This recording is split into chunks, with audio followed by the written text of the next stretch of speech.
Welcome back, guys, to Living Lost Off-Road. Today was a big day. We picked up a brand new 2005 Jeep LJ. If you guys don't know what that is, it's a TJ with an extended wheelbase, the Jeep LWB, the Jeep TJU, whatever you want to call this thing. We picked one up. We got a killer deal on it.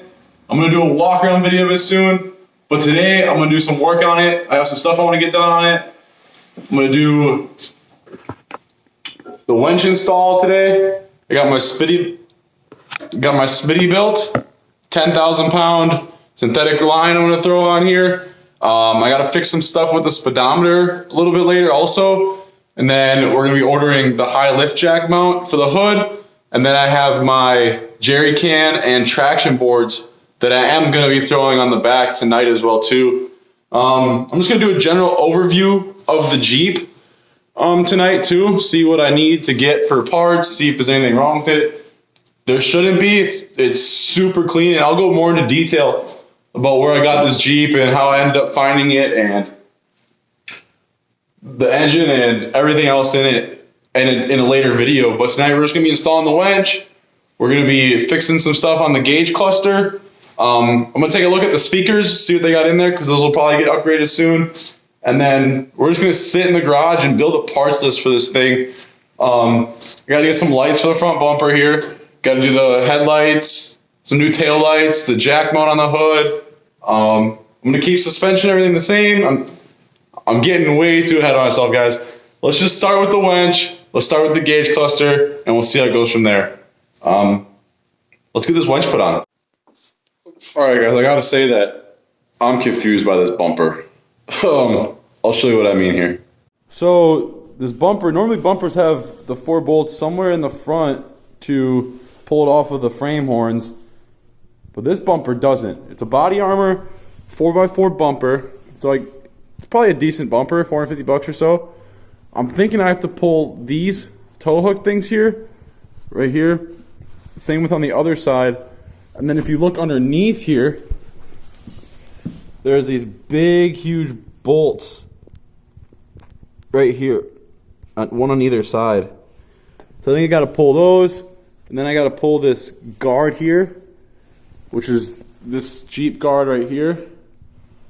And then after that, I think there's 2 more bolts underneath this guard that I have to pull. So we're going to figure that out. And then we're going to pull the bumper and get that winch put on there. So I'm going to try to pull those 4 or so bolts, like I was talking about. I think it's a frame chomp bumper, which I really hope that it isn't, but I looked inside of it and I think it is, which sucks because it really limits my bumper options for this. But I guess we'll just end up probably keeping this bumper, running it with some flat fenders, and see how it looks from there. If not, then it's just that much more reason to go with a poison spider, stubby, or something that already requires a pre-bumper cut that would be easy already having the bumper cut already. So I'm gonna get this bumper taken off here. I know I said it like 6 times already, but I'm gonna get this bumper taken off here. I think I figured out how to do it. So all right guys, just like I suspected here, we have a bolt here which holds our sway bar on. We have a bolt here that goes all the way through the sway bar mounting bracket all the way into the bumper.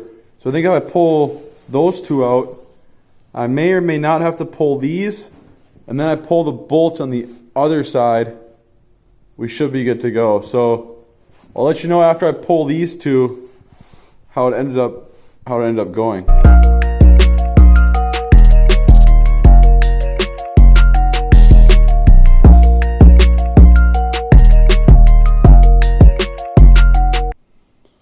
Alright guys, so I just got done pulling those bolts, which went to the sway bar. So then I went ahead and I pulled these hooks off there. And these hooks also go all the way through into the frame. As you can tell, the bumper is super loose already. So I think all I have to do is pull this same size bolt on the bottom of the bumper. That should allow me to lift the whole thing off. And from there, we will see if this is a true frame chop bumper or not. Crossing my fingers that it isn't, but I have feelings that it is. So I'm going to get started. I'm going to pull these other 2 on the bottom here, And then when I have it pulled, I'll show you guys. Well guys, I got the bumper off. I had one little bolt that was a little stubborn, so I put some WD-40 in there. Got it off, but exactly what I didn't want. A frame chop bumper. Now,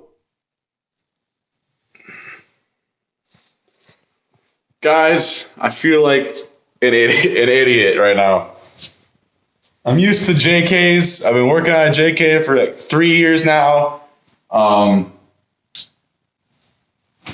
don't know why I didn't realize that TJs don't have the same frame horn that JKs do. This night's already off to a good start. It's cool though, because you guys are here along with me. We're going to learn about TJs or LJs, whatever you want to call this thing, a TJU, whatever you want to call it. We're going to learn about it together. We're going to learn about these 4 O's together and 6 speeds and these transfer cases and the suspension. Everything is super different from JK. So just take this as a learning curve. This is really my first time ever working on a TJ. So I did a little bit of work on a TJ back out in Washington. I had a buddy that had one, and we needed some aftermarket stuff to it and replace some belts and whatnot, but nothing like I'm gonna be doing to this thing. So bear with me here. There's no frame horns. It's not a frame chop. I'm an idiot. So let's get this winch installed on here. We'll go from there, and then I'll show you guys what it looks like with the winch back on it. What's up, guys? Just got done with installing the winch on the LJ, and it looks great. so here's the winch installed on the LJ.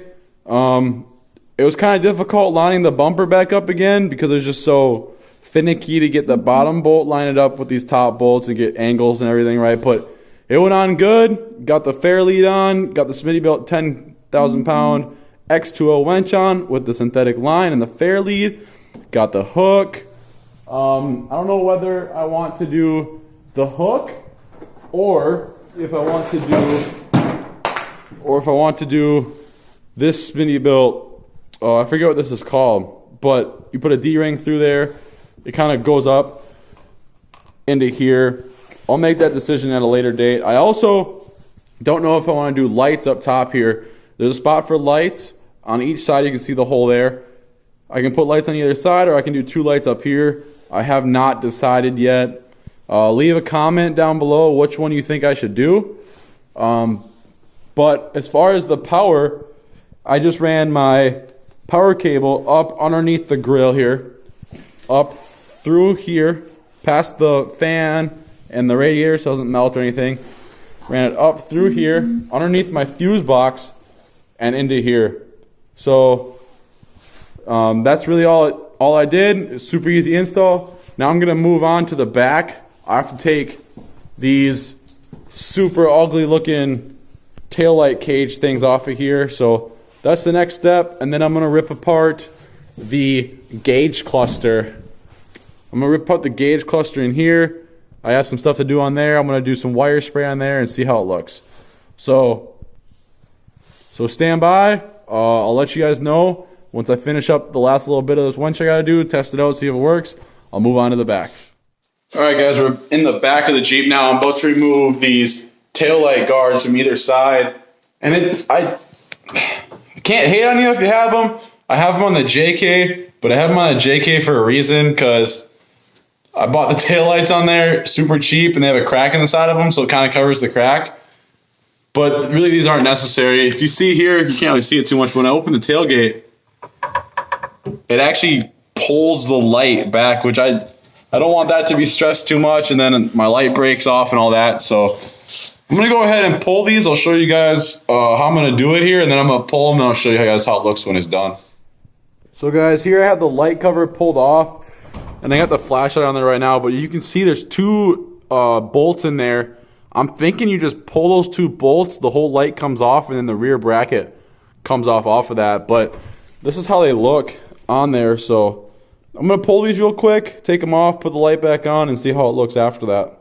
What's up, guys? I just got the cages off the rear taillights here. I'll show you. Sorry, I got to use a flashlight because it's dark back here. But I really do like the look of how it looks, a little bit better than with the trail cages on it. I am going to try to sell those trail cages, so if anyone's interested, let me know. Shoot me a price, whatever. But, yeah. Probably tint them black just to add a little bit of extra to there, break up the red a little bit, but that's really what I'm thinking now. Now I'm going to move into the gauge cluster. After I finish that and see if I can get that to work or not, I'm going to go into and I'm going to add my fire extinguisher and some roll cage bags and some interior stuff to really make it feel like mine. So I might pull that radio out too and see if I can wire up a sub to it as well, or some speakers. I got to tear that center console apart as well and see if I can add a speaker in there. But yeah, tonight's just one of those nights where we're just working in the garage. Got a new Jeep. Might as well show you guys. Put the winch on, took off the trail cages on there. Now I got to tear apart the gauge cluster and see if I can get the odometer to show its reading. The odometer will not show its actual mileage right now. I did buy the Jeep without knowing what the mileage was, but the title said that it has 87,000 miles on it. So I'm going to see if it's in that $100,000, if it's in that 100,000 mile range. And if it's below that, even better. I got a Jeep LJ for under 100,000 miles. That is insane. So I'm going to see if I can pull that and get some of those wires cleaned out and see if I can find one that's burnt maybe, or pull the fuses on it, or just do some electrical stuff here. So I'll take you guys with me as I pull apart that dash. I'll show you guys how I'm going to pull that apart, and then we'll get at it. So a good practice before you do anything electrical. I don't normally do it, but I want to treat this Jeep a little bit differently than I've been treating my JK. I mean, I want to do this one right. It's a rare Jeep. I want to do it right. So I'm going to go ahead here and I'm going to pull just the battery terminal off of it. Like anytime you're doing anything electrical, it's always good to pull that battery terminal off of there. Just a 10 millimeter on there, not too difficult. Just take the positive connection off there. Looks good. So now taking the dash apart is super easy though. From what I've seen, at least it's relatively easy. What you're gonna do is you're gonna grab a flathead screwdriver, and then you're gonna come inside the Jeep here, and then there's this channel on top that runs the whole length. You're gonna pop that out with a screwdriver. I'll do it after I'm done. Oh, that's easier than I thought it was. So the whole thing is going to come out, just a couple pressure clips in there. And then there's screws in underneath your steering wheel here, 1 and 2. And then I believe there's some up on your gauge cluster as well. And that whole gauge cluster is going to come out. So I'm going to spray it down, clean it, see if there's anything burnt, and then I'll put it back in. Let me get this top part popped out though for you guys, and then I'll show you what's next. All right, guys, so I just went ahead and I pulled the whole top piece. It was super easy. Just apply pressure in right here, and right here, and it should pop out evenly without cracking. So now I'm going to go ahead, I'm going to pull this screw there, and then there's one on the other side as well. I'm going to pull that out and see if this drops out, and then this gauge cluster might have some in there. Pull the connections and clean it, but I'll let you guys know. So just like I thought, you pull this screw here, that screw there, this whole bottom plate here drops out, and then you have a screw here and a screw on the other side as well. So I'm going to go ahead and pull this gauge cluster, see if I can clean up the wires and get that odometer to work. I'm going to pull these quick, and then I'll show you guys what the back of this odometer looks like. Alright guys, so I got the cluster out here, and what I had to do was there was a bracket that was up here. It bolted in here, here, and at the end. You got to take all 3 screws out, which is kind of difficult with the windshield, but if you get a stubby screwdriver, it fits in there perfectly. And then on the cluster itself, there was 6 screws. There's 1, 2, 3, and there was 3 on the other side as well, so there was 6. And then there's these 2 connections here. They have little tabs on them. You push them in and pull them out. So it was relatively easy to pull the cluster on this Jeep. I know with my JK, it's like super hard to get anything done on that Jeep, but this one's pretty easy. So I'm liking it so far. I'm going to clean up these connections and really inspect them and see if I can get that odometer to work. All right, guys, I got the gauge cluster all put back together. It wasn't too hard. It's just a couple screws on the bottom, plate pots out, screws on top. It's not difficult at all. It didn't end up fixing my problem, though. I still don't have anything on the odometer. So I guess I'll have to try a brand new cluster or see if I can search through the fuse box and see what I can find. But that's really about it for tonight. So like I said, I got a 2005 Jeep Wrangler LJ or TJ Unlimited, whatever you want to call it. It is the longer wheelbase. I got a good deal on it. The last mileage that was shown on it was 87,000. So if I got it below 100,000, that's a steal, guys. It's got the 4.0 in it, which if you guys are Jeep guys, you already know the 4.0 is a beautiful engine. Wish they never would have got rid of it. Went to that 3.8 they had in the JK. That's what I got in my JK now, but yeah, so I'm just going to make a parts list here, move all my stuff into the back, all my tow stuff and recovery stuff, and put the fire extinguisher up and all that. But I like to have these talks at the end of the video with you guys. What are my plans for this Jeep? What are my plans for the other Jeep? The plans for the other Jeep as of now are to sell it. I really have no need for it now that I have this.